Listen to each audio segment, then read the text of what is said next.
তো গাইস এখন মা দিচ্ছে পয়সা, কারণ আমরা যাব মাসির বাড়ি ঠাকুর দেখতে।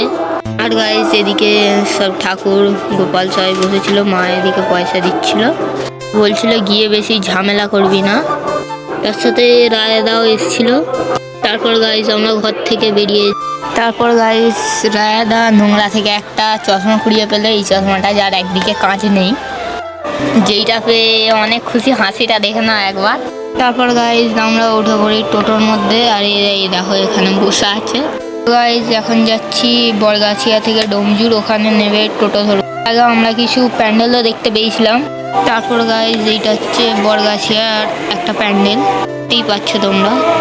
তারপর গাইজ ডোমজুরের কাছে আর একটা প্যান্ডেল হয়েছিল, এই দেখো এই প্যান্ডেলটা, যেটা দেখতে খুবই ভালো লাগে। তারপর এদিকে আর একটা ঠাকুর ছিল। তারপর গাইজ এই প্যান্ডেলটা হয়েছিল সরস্বতী ব্রিজের একটু আগের দিকে, আপনারা দেখতেই পাচ্ছেন, এটাও খুব ভালো হয়েছে। তারপর হচ্ছে গাইজ এইটা আর একটা প্যান্ডেল, এইটা ঝোপে ঝাড়ে বেশি ভরা, মানে ঝোপে ঝাড় বলতে প্রচুর গাছপালা দিয়ে এটা বানানো হয়েছিল গাইজ। এই দেখো আপনারা দেখতেই পাচ্ছেন কেমন তারা এইটা। তারপর গাইজ এইটা হচ্ছে রাজবাড়ি প্যান্ডেল।